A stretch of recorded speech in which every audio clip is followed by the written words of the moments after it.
Fala galera, tudo bem? Bom, hoje a gente quer tratar um pouquinho sobre o tema As Quatro Bestas de Daniel capítulo 7, tá bom? Então vamos lá.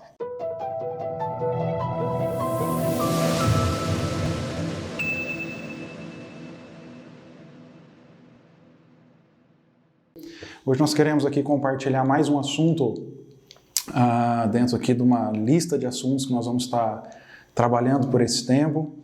Dentro dessa série Ele Virá, né? Jesus Virá. Hoje eu quero falar um pouquinho com vocês, para que a gente cresça, né, em graça, cresça em conhecimento, a respeito das quatro bestas que Daniel capítulo 7 nos relata. Daniel profetizou na época do Império Babilônico, por volta do ano 600, né, antes de Cristo, né, século 6 ainda, e Daniel tem uma série de visões, né, entre as quais, no capítulo 7, ele tem essa visão desses quatro bestas. Algumas versões vão falar nesses quatro animais ferozes que ele vê, e eu gostaria aqui de ler esse texto com vocês, e a gente vai aqui navegar por alguns textos, né, passar por alguns textos bíblicos para a gente entender, né, o que são, o que foram essas quatro bestas, e a gente entender também um pouquinho a respeito da quarta besta, que é a besta terrível que ele vê, que ele fica atônito, né, que diz respeito ao tempo do fim. Então, Daniel capítulo 7, verso 3, diz o seguinte, ó: Então saíram da água quatro bestas enormes, cada uma diferente das demais. E aí ele vai descrever cada uma das bestas, né? O verso 4 diz: A primeira besta era como um leão, com asas de águia. Enquanto eu observava, suas asas foram arrancadas, e ela ficou em pé no chão, sobre as duas patas traseiras, como um ser humano, e lhe foi dada mente humana. Vi então a segunda besta, e ela se parecia com um urso. Levantou-se sobre um dos lados e tinha na boca, entre os dentes, 3 costelas. E lhe foi dito: Levante-se, devore a carne de muitos. Em seguida surgiu a terceira dessas bestas, que se parecia com um leopardo. Tinha 4 asas de ave nas costas e 4 cabeças. E lhe foi dada grande autoridade. Então, em minha visão naquela noite, vi uma quarta besta terrível, assustadora e muito forte. Devorava e despedaçava suas vítimas com grandes dentes de ferro e esmagava os restos debaixo de seus pés. Era diferente das outras 3, e olha só essa informação, e tinha 10 chifres.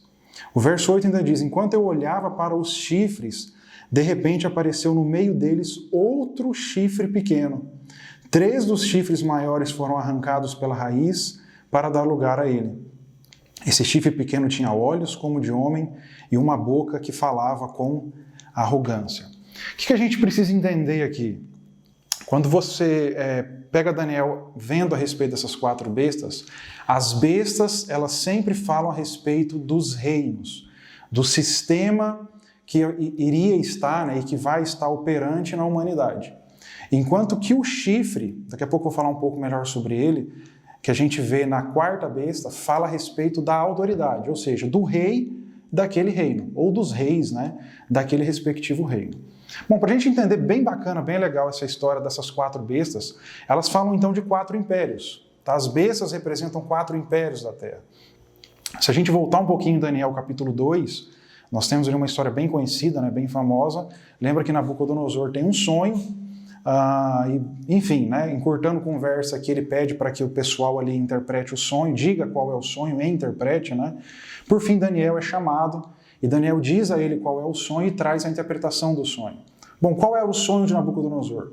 Ele viu uma grande estátua, né, com uma cabeça de ouro, e a estátua ia descendo ali, né, o peito ali de prata, a barriga, né, e a parte ali já das coxas de bronze, ferro, e os pés lá embaixo, uma mistura, né, de barro e de ferro.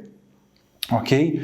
E a interpretação que Daniel dá dessa estátua é sobre os reinos da terra. Daniel diz a Nabucodonosor: olha, a cabeça de ouro, Nabucodonosor, é você, seu reino.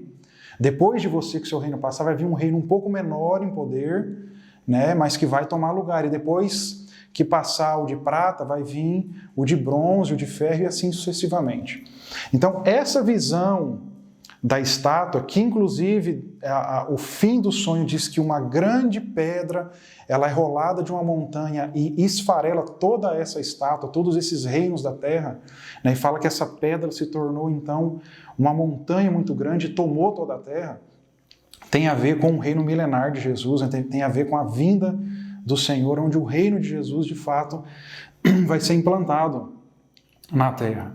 Mas a ideia da estátua, ela é exatamente a ideia das 4 bestas. É exatamente a mesma interpretação. A primeira besta que Daniel está vendo, ele compara aí no versículo de número 4, né, como um leão com asas, é o império de Nabucodonosor, né, ou seja, é o império babilônico que teve um auge, atingiu o seu auge, depois ele foi ali entrando em queda, então essa primeira besta passa. Quem é a segunda besta? É um segundo império que se levantaria na terra.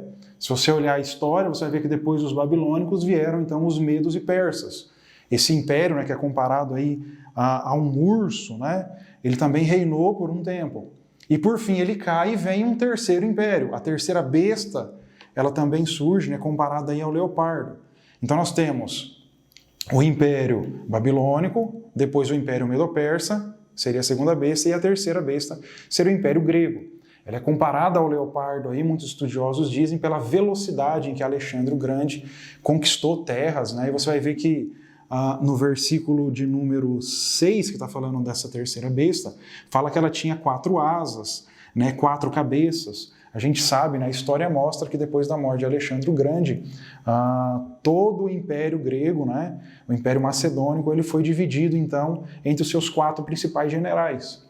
Né, e houve ali muitas guerras, batalhas, né, entre eles, inclusive em Daniel 11, e talvez esse seja um assunto para um próximo vídeo. Você vê ali a luta entre o reino do norte e do sul, né, a dinastia seleucida ali lutando, e a gente vê que o anticristo, né, esse homem da iniquidade que há de vir, ele vem das bandas do norte. Né, então Daniel 11 dá a entender isso aí, mas talvez isso seja uma conversa, né, a gente analisa aí numa outra situação Daniel capítulo 11 depois. O que eu quero aqui te trazer é que então essas 4 bestas, elas falam de 4 impérios que para o tempo de Daniel está no século 6 antes de Cristo ainda, eram proféticos. Eram reinos que viriam na terra e que dominariam todo o Oriente Médio, em toda aquela região de Jerusalém. Jerusalém estaria sendo oprimida, né, por esses impérios. Então o babilônico, o medo-persa, o grego, e aí aparece aqui já no versículo 7, que é a visão que vai deixar Daniel mais espantado ainda, que é a 4ª besta. Então muitos estudiosos ligam essa 4ª besta, se você olhar ali na cronologia histórica, né, ao Império Romano. Quando os gregos caem, né, o Império Romano então ele se torna muito influente, muito poderoso, né, e alguns associam então essa 4ª besta ao Império Romano, esperando que na última semana profética lá de Daniel capítulo 9, essa espécie de Império Romano seja revivificado, ela apareça de novo nos últimos 7 anos da história, para dar, né, continuidade a esse 4º reino. Tá? Alguns ligam dessa maneira, mas o que nós sabemos de fato, devido às características que aparecem no texto, é que esse 4º reino, que essa 4ª besta que tem 10 chifres, que portanto é um 4º reino, é o reinado do anticristo. Tá? Por mais que as pessoas tentem ligar a Roma, né, as pernas de ferro da estátua do capítulo 2 de Daniel, faz sentido, né? Roma tinha essa força, é comparada realmente ao ferro, né, que tudo esmiuça, que tudo quebra, né? Mas a gente vai ver que está ligado a esse ressurgimento, né? Essa 4ª besta ela é tão terrível porque ela devora tudo, ela fala a respeito do controle mundial, né, do último império que a Terra verá, que é o império do anticristo. Se você olhar comigo, por exemplo, ainda em Daniel 7, os versículos 23, Daniel fica atônito, tá? Ele está pedindo explicações a respeito dessa 4ª besta. Então o anjo diz para ele o seguinte, ó, Daniel 7, 23. Depois ele me disse, a 4ª besta é o 4º reino que dominará a terra, e será diferente de todos os outros. Devorará o mundo inteiro, pisoteará e esmagará tudo que estiver em seu caminho. Olha só o verso 24, ó. Os seus 10 chifres são 10 reis que governarão esse império. Então surgirá outro rei, diferente dos 10, que subjugará 3 reis. Ele desafiará o Altíssimo e oprimirá o povo santo do Altíssimo. Tentará mudar suas festas sagradas e suas leis. E eles serão colocados sob o controle dele por um tempo, tempos e meio tempo. Olha só quanta informação, gente. Então essa quarta besta, que é o sistema, que é o império, né, do fim, desse reinado do fim, ele tem 10 chifres. O que são os 10 chifres? São 10 reis que vão dominar a terra. Nós estamos nesse momento profético.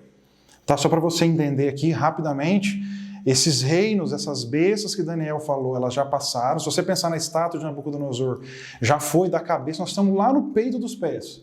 Lembra? Tem os 10 dedinhos. Os 10 dedos da estátua é a mesma interpretação dos 10 chifres aqui da quarta besta. É a mesma ideia, são 10 reis que vão dominar o mundo. Só que eles estão unidos em dar o seu poder à besta, ao anticristo. Nós lemos agora há pouco que esses 10 chifres, do meio deles sai um pouco menor, mas que tem olhos e fala com uma boca arrogante. Esse chifre é o que nós entendemos que é o anticristo. Na sua ascensão, ele derruba 3 reis. Então esses 10 reis, eles vão dar o poder ao anticristo, né? Eles vão empoderar o anticristo, mas quando o anticristo surge, quando realmente ele se manifesta, 3 deles caem, né? E então você tem aí o sistema da besta realmente pronto, né? Que é o que nós chamamos de a grande tribulação. Tá? Tecnicamente, tá? Os 7 anos finais da história é chamado de tribulação, e a grande tribulação são os 3 anos e meio finais, né? Onde o acordo de paz ali, que o próprio anticristo vai fazer é quebrado. E então nós vamos ter esse império dele aí, né, onde a gente leu no texto aí, né, por isso que ele usa essa expressão, um tempo, tempos e meio tempo, ou seja, é 1 ano, 2 anos, mais meio ano, que dá os 3 anos e meio. Se você olhar para o livro do Apocalipse, é os mesmos 1260 dias, que são os mesmos 42 meses. 3 anos e meio, um tempo, tempos e meio tempo. Entendeu? É simples assim, tá? A Bíblia usa essas nomenclaturas diferentes, mas são os mesmos 3 anos e meio, referente à grande tribulação, né, onde o anticristo ele vai reinar, ok? Vamos para Apocalipse 13, se você puder acompanhar aí, porque João, quando tem a visão na ilha de Patmos, ele tem uma visão que vai na mesma direção da visão de Daniel. Tá, Apocalipse 13, os versículos 5 a 8 dizem assim, ó. Fala aqui da besta que emerge do mar, tá? Ou seja, está se referindo ao anticristo. Beleza? Então foi permitido à besta falar grandes blasfêmias. Ele foi dado autoridade para fazer o que quisesse durante 42 meses. É aquele mesmo período de tempo que nós lemos agora há pouco em Daniel. Ela blasfemou terrivelmente contra Deus, difamando o seu nome, seu tabernáculo e os que habitam no céu. Foi permitido à besta guerrear contra o povo santo e vencê-lo, e ela recebeu autoridade para governar sobre todo tribo, povo, língua e nação. E todos os habitantes da terra adoraram a besta. São eles os que não têm os nomes escritos no livro da vida que pertence ao Cordeiro, que foi morto antes da criação do mundo. Então repara que aqui essa característica que está muito presente na pessoa do anticristo, de blasfemar contra Deus, né, de profanar, de dizer coisas terríveis contra o Senhor, né, também aparece aqui em Apocalipse 13, assim como, né, a gente viu lá em Daniel 7. Se a gente ainda avançar um pouquinho, em Apocalipse 17, ainda vai falar sobre esses 10 chifres. Os versos 9 e 10, João diz assim, ó, de Apocalipse 17. Aqui é preciso pensar com sabedoria. As 7 cabeças da besta representam 7 montes onde a mulher governa, e também representam 7 reis. 5 deles já caíram. O 6º está governando e o 7º ainda não veio, mas seu reinado será breve. Então olha só, parece complexo, mas não é. João está falando agora aqui de uma besta que tem 7 cabeças. Então na visão dispensacionalista, o que a gente entende? João, você não falou agora há pouco dos babilônicos, dos medo-persas, dos gregos e dos romanos? Não são 4? Por que João aqui está mencionando 7 cabeças dessa besta? Porque João agora está tendo uma visão, um panorama todo bíblico, desde o Gênesis. Qual era o império vigente na época de José, por exemplo, a gente vê lá no Gênesis, né? Da onde o povo hebreu teve o seu êxodo? Do Império Egípcio. Então está aqui uma cabeça da besta. Depois dos egípcios vieram os assírios. Tá? A gente não pode confundir com a Síria. Tá? A Síria viria muitos anos mais tarde, mas o Império Assírio, tá? Que levou o reino do norte de Jerusalém cativo.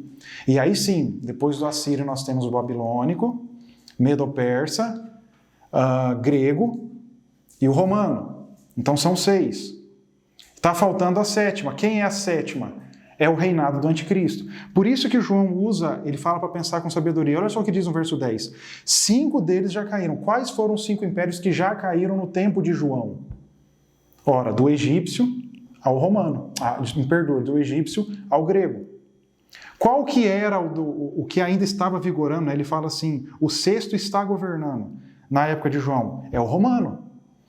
E o 7º ainda não veio, mas seu reinado será breve. Será um reinado de 7 anos, né? Para alguns 3 anos e meio, falando só a respeito da grande tribulação, que é o reinado do anticristo.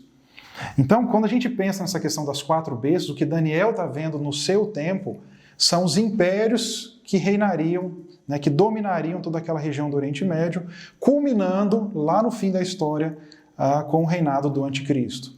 Então nós precisamos entender, e talvez a gente fale um pouquinho melhor sobre isso numa outra ocasião, num outro vídeo, sobre as 70 semanas proféticas de Daniel. Então você precisa ter isso claro na sua cabeça para você entender o momento que a gente vive. Nós entendemos que 69 semanas já foram, nós estamos num hiato, num parênteses chamado Era da Graça, Era da Igreja, tá? Por alguns, né? Onde a igreja tem pregado o evangelho, e quando essa porta da graça fechar, nós vamos ter o cumprimento então da última semana profetizada por Daniel, que é a semana de número 70, que diz respeito ao reinado do anticristo, o reinado dessa 4ª besta. Tá, para alguns, um reavivamento do antigo Império Romano, né? Considerando que as pernas lá de Daniel 2, daquela estátua, refere-se então ao Império Romano. Ok? Mas enfim, essas 4 bestas falam então de 4 reinados, culminando então com o reinado do anticristo. E talvez as notícias sejam só catastróficas, né? Ou seja, nós vamos ver impérios na Terra, que Satanás sempre vai estar por trás, né? Que a besta sempre vai estar por trás, sempre vai ser um governo maligno. A notícia boa, gente, é que todos esses textos que eu li, ele traz a ideia de que no final, Jesus virá. E ele virá. E eu quero voltar com você em Daniel capítulo 7. Nós lemos aí alguns textos, né, falando a respeito das 4 bestas, mas Daniel, quando ele continua falando das bestas, ele fala o seguinte no verso 11 de Daniel 7, ó, depois que ele já vê as 4 bestas, tá? Continuei a observar, pois podia ouvir as palavras arrogantes do pequeno chifre. Esse aqui é o anticristo, tá? O pequeno chifre. Fiquei olhando até que a 4ª besta foi morta e seu corpo destruído e lançado ao fogo. Então foi tirada a autoridade das outras 3 bestas, mas elas tiveram permissão de viver por mais algum tempo. Olha só o verso 13. Depois, em minha visão naquela noite, vi alguém, olha só que tremendo, gente, semelhante a um filho de homem, vindo com as nuvens do céu. Ele se aproximou do ancião de dias e foi conduzido à sua presença. Recebeu autoridade, honra e soberania para que povos de todas as raças, nações e línguas lhe obedecessem. Seu domínio é eterno, não terá fim. Seu reino jamais será destruído. Daniel aqui, apesar talvez de não ter a revelação completa ainda, ele vê os reinos que virão na terra, mas que virá um filho do homem no fim de tudo isso, do 4º reino, que vai ter honra, soberania, glória. O seu reino não vai passar, jamais terá fim. Seu reino jamais será destruído. Ou seja, ele está falando a respeito da vinda do Cristo, de Jesus. João viu melhor isso, né? Viu num espectro mais interessante em Apocalipse, capítulo 19. Tá? A partir do verso 11 ele fala assim, ó, é a mesma vinda do Senhor lá no final da grande tribulação. Aqui eu digo a vinda visível, tá? Corpórea, onde todo olho o verá. Tá? Talvez este também seja um assunto para um próximo vídeo, mas nós, para mim, né, arrebatamento e vinda de Cristo são 2 eventos distintos, com propósitos distintos, que acontecem em tempos distintos. Tá, mas esse também é um campo de grande discussão, né, a respeito de quando se dá o arrebatamento. A gente também pode gravar um vídeo em breve falando sobre isso. ok? Mas diz o seguinte, Apocalipse 19:11, viu o céu aberto e surgiu um cavalo branco. Seu cavaleiro se chama Fiel e Verdadeiro, pois julga e guerreia com justiça. Seus olhos eram como chamas de fogo, e em sua cabeça havia muitas coroas. Nele estava escrito um nome que ninguém conhece, a não ser ele mesmo. Vestia um manto encharcado de sangue, e seu nome era a Palavra de Deus. Os exércitos do céu, vestidos do linho mais fino, puro e branco, seguiam-no em cavalos brancos. Aqui para mim é a descida não só dos anjos, mas da igreja junto com o Senhor, que já encontrou o Senhor nos ares no arrebatamento. De sua boca saiu uma espada afiada para ferir as nações. Ele as governará com cetro de ferro e esmagará as uvas do tanque de prensar da furiosa ira de Deus, o Todo-Poderoso. Em seu manto, na altura da coxa, estava escrito o nome Rei dos Reis e Senhor dos Senhores. Então João está vendo aqui a vinda visível, né, ali no finalzinho da grande tribulação, tá? Na batalha do Armagedon, onde o anticristo vai reunir todos os seus exércitos ali no Vale do Armagedon, né, em Israel, ali para pelejar contra aquela nação, contra os santos, né, o povo da Santa Aliança, aqueles que vão se converter durante a grande tribulação, mas Jesus vai descer ali de maneira gloriosa. Paulo diz em 2 Tessalonicenses que com o sopro da sua boca ele vai matar o anticristo, o falso profeta, né? E então Jesus vai inaugurar a partir disso o seu reino milenar, né? Apocalipse 20 diz que Jesus reinará por 1000 anos na terra, né? Satanás ficará preso por 1000 anos na terra. Nós reinaremos junto com Jesus aqui nessa terra por 1000 anos, né? Já num corpo glorificado, já é quando esse corpo corruptível, né, tiver sido revestido de incorruptibilidade, como diz Paulo em 1 Coríntios 15. Então Jesus inicia e vai reger as nações com cetro de ferro. Ou seja, queridos, apesar da visão de Daniel ser assustadora a respeito das 4 bestas, nós precisamos ter a expectativa e a esperança de que lá no fim, Jesus virá, né? Ele vê impérios, e nós temos visto isso, impérios se levantando e caindo, mas vai se levantar ainda o império do anticristo, mas ele também vai cair, né? O próprio Senhor Jesus vai matá-lo, né? Vai lançá-lo no lago de fogo e enxofre e vai estabelecer o seu reino, que jamais terá fim. Essa é a interpretação de Daniel capítulo 2, de Daniel capítulo 7, um reino onde a honra, a glória, o louvor e o poder será sempre dado a Jesus. Eu espero que isso tenha acrescentado algo na sua vida. Como eu disse aqui, a gente abre leque, né, para um monte de informação, e escatologia é assim mesmo, tá? A gente vai falar sobre um tema e você sai com dúvidas sobre outros 10 temas. É assim mesmo que se estuda e que se aprende escatologia. Tá? Que Deus te abençoe, te guarde e até a próxima.